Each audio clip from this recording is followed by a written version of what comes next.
দর্শক, যারা লাউ ফুল চেনেন না, ছেলে এবং মেয়ে ফুলের মধ্যে যে পার্থক্য, সেই পার্থক্যটা যারা জানেন না তাদের জন্য ভিডিওটি চলুন দেখি।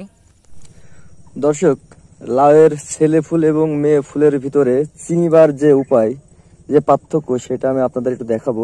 এইটা এই যে ফুলটা দেখতে পাচ্ছেন, এর গোড়ায় কিন্তু একটা গিট্টু আছে বা লাউয়ের জালি আছে। এটা হচ্ছে মেয়ে ফুল। আর পাশেই আর একটা ফুল আছে, এই যে এটা হচ্ছে ছেলে ফুল। এটার নিচে কোনো গিট্টু নেই, দেখতে পাচ্ছেন। এইটা মূলত পরাগায়ন, এটা কাজে লাগে মেয়ে ফুলের কাজে লাগে। দেখতে পাচ্ছেন এখানে একটা জালু কিন্তু আছে। এই যে এরকম জালি থাকলে বোঝা যায় যে এটা মেয়ে ফুল আর এটা ছেলে ফুল।